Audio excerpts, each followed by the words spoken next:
Morning everyone, it's Yvonne here to do your What's Cracking reading. A bit later than usual. I've had a really slow start to the day. I've been a bit, I don't know, late. I want to say lazy. Lazy is such a judgmental word. I've just been a little unmotivated today. So thank you to you all for your support and your love and your kind words that you send my way. If you are a member, I did say yes, I was going to put an extra video up a couple of days ago to ask that you make sure you send me your contact details. I've more than likely only heard from half of you. I'm still booking in coaching sessions and one-to-one sessions for those wanting to learn tarot. So if that is what you want, please send me your email address. If you haven't had the opportunity to do that and you don't have time to do a one-to-one session, then I'm more than happy to send you some little gifts and things that I have sitting there waiting to go to good homes. So please email me and let me know if you're a member, what you would like me to do. I've already done a couple of coaching sessions, so but they've been more around personal coaching. So let me know what you'd like. But I'm certainly willing to sort of spend a half an hour with you, coaching you in an area you want to be coached in. All right, let's go on to the next thing. We've got the Libra reading coming up today. If you want a personal reading with me, I'm actually right on the borderline of thinking of opening my website again, but for the moment, just email me at theaussiegoddess@gmail.com, all one word, the Aussie Goddess, no numbers, all spelt correctly. And let me know what you're after. I'm more than happy to send you some information. Coaching programs are still open. I do have a couple available. So if you're interested in coaching, let me know. When I offer the coaching programs, I always offer them a reduced rate. So like 6 sessions, 6 half-an-hour sessions at a reduced rate. So if you're interested in those, please send me an email as well. We'll see how we go with the reading today.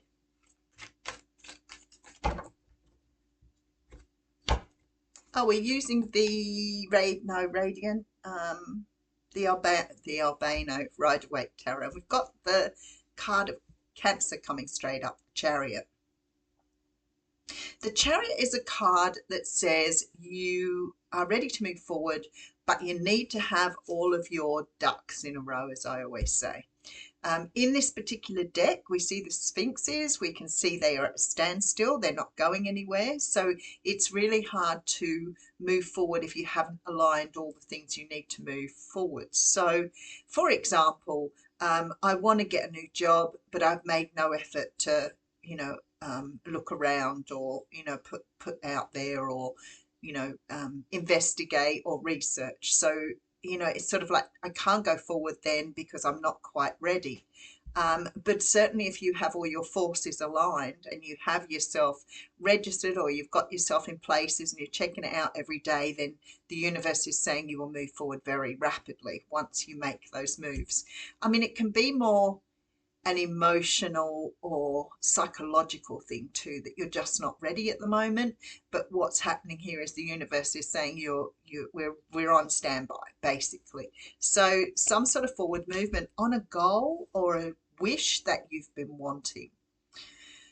So sometimes when we want something really, really badly, and we're not seeing it manifested, we can get a little bit stuck. And maybe a little bit disillusioned.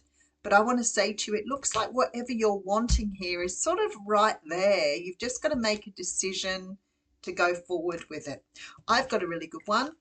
I want to lose weight. But I've made no effort to change anything that I'm doing. And the universe is saying, like, it's possible here. If it's a wish and you want to achieve it, it's possible. But you need to get all of your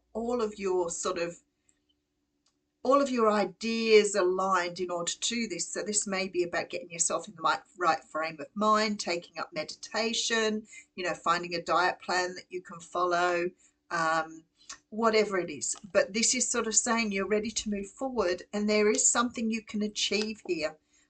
Something is going to be offered to you here as a result of that. And look, That's a beautiful energy. So there is something, let me just tick forward. It may be a job for some of you, it may be independence, but there is something beautiful when I see the Ace of Swords. And you all know the Ace of Swords is my favorite card. Why?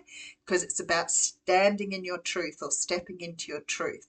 So I feel like something, whatever you've been trying to do here, whatever you've been trying to plan, if it's about a job or completing some sort of education or some sort of opportunity, there is an offer here as a result of that. But you've got to make your mind up here to get yourself in the place you need to be in. And you all know that sometimes we want to do something, but that procrastination kicks in and we find it really hard to move forward. Remember, procrastination isn't, like I said this morning, about laziness. It's nothing to do with that. It's our fear of failure or even our fear of success. So what is it that we hold ourselves back on when we fully want to move in a particular direction? And for me, this is saying you've got the wish card here. It can all happen, but you've got to make up your mind that it's really what you want and start heading in that direction. Nice reading. All right, look at that. Looking at the future, waiting for your ships to come in. Oh, okay, that is really beautiful. That Seven of Cups. We have the Magician, so you're manifesting. And this is this sphere that sits right here. So, you know, it's the thought of wanting something so greatly. You know, if you've grown with a sort of low self-esteem or a low confidence, sometimes we can be a self-sabotager. That's my Seven of Swords energy. So what we do is we set ourselves up for everything and we don't believe in ourselves. We don't believe that we can do what we need to do or what we want to do. And that belief is what holds us back. We're perfectly capable. We're all capable of achieving something. But if we think we can't, and that comes in that saying, if you think you can, you can. But if you think you can't, you can't.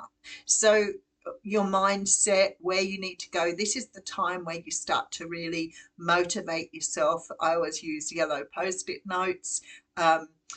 Meditation is really good. Having something you can listen to all the time, but bringing your focus around to what your big achievement is as part of that.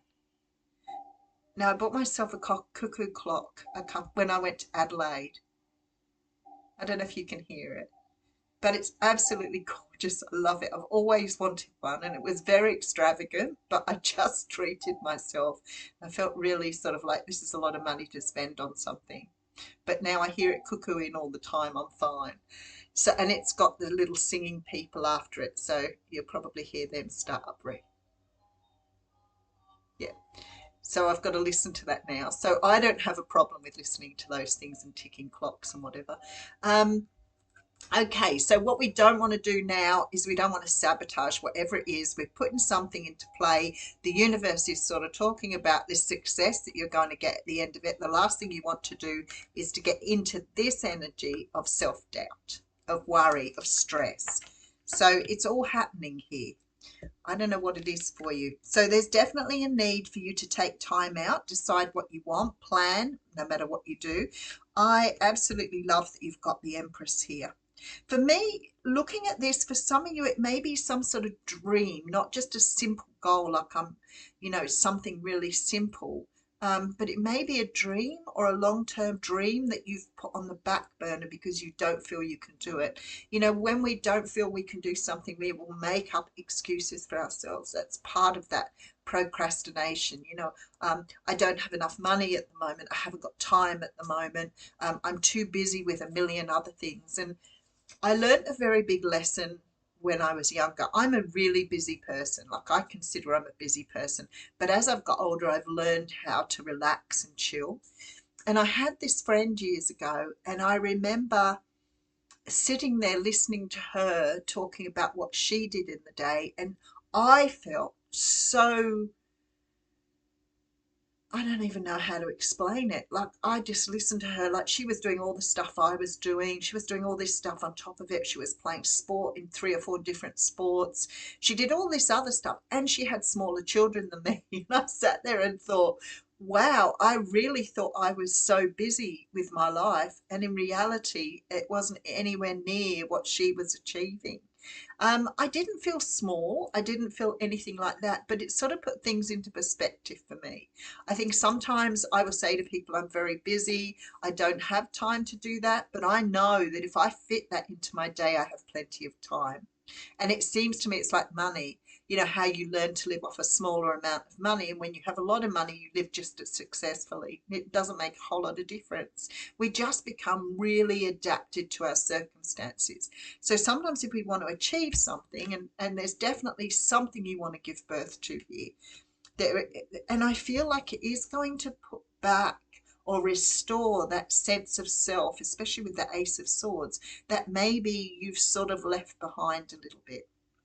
A beautiful girl said to me a couple of days ago, I feel like I'm getting back to myself. You know, when we've been through a really hard time or a poor relationship or a situation, even work, where we sort of lose ourselves in things, and then all of a sudden we start to realize. I have a lot of people who say to me, I just don't know who I am anymore. I've lost sight of what I really enjoy, all of those sort of things. And it feels like to me that there are a lot of people sort of coming round to this again. I actually feel quite teary. So I think there's probably people watching who are really relating to this. You know, I've sort of lost myself in something and I want to get back to where I felt that happiness or that joy. So I feel like you're doing this. All right. So the moon card here is which tells me that you are, hang on a second, let's keep going. Page of Swords. So you're starting to investigate. You don't want to stay on this roundabout, this merry-go-round anymore. And look at you coming up as the Queen of Pentacles, feeling really grounded, really content. It might be about giving up a job and going after something new. You know, I always talk about sort of, you know, ending up in a career or a place where you're working where it really doesn't float your boat anymore, and you want to put that wind in your sails and get moving. There is a beautiful feeling here of feeling whole and complete with that Empress energy. So I feel whatever this is for you, even if it's getting back to a meditation practice, even if it is getting back to, you know, playing netball because it's something you always loved doing and you've put it off because you feel too busy. Mine's always been yoga. For some unknown reason, all my life I've wanted to do yoga, and I've done it a couple of times and never really sort of invested in it, but it still calls me. And I keep thinking it would be so good for me to do yoga. Oh, but I haven't got time.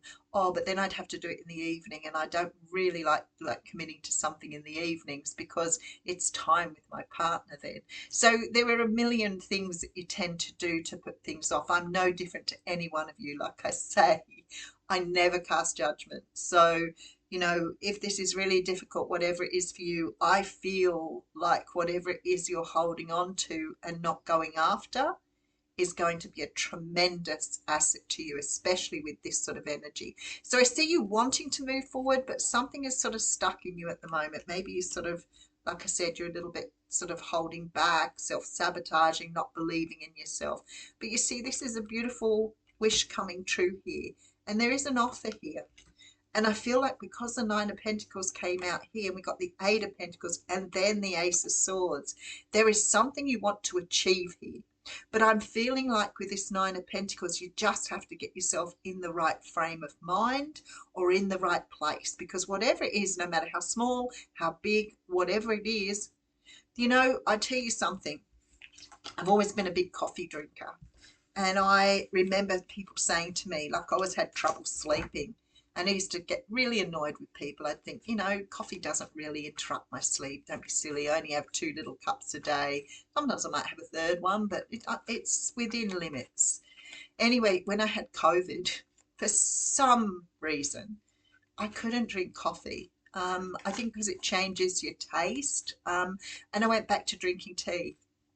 And when I came home, so I've been on holidays with COVID, and when I came home, I remember thinking, you know, I've given coffee away for a week or two.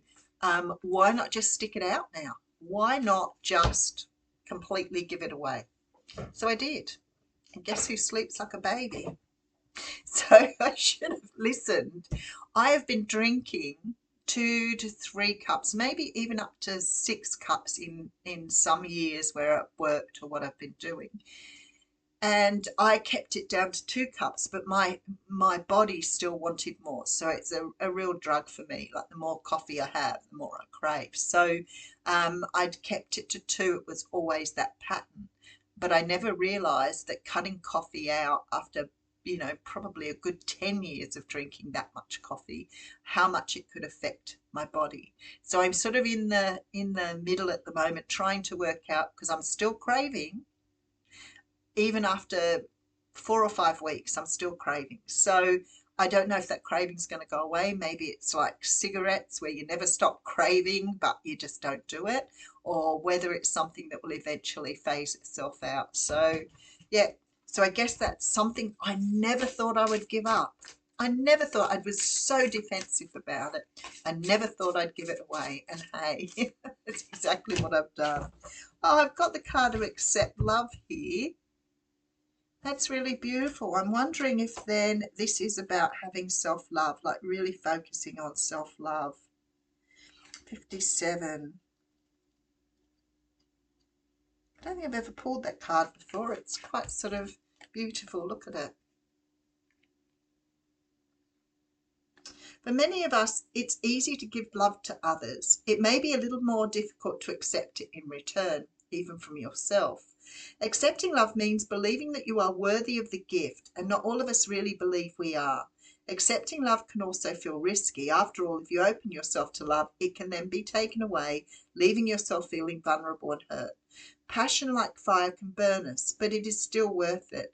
Only in both the giving and receiving of love can we form balanced relationships, whether between friends, family, or romantic partners.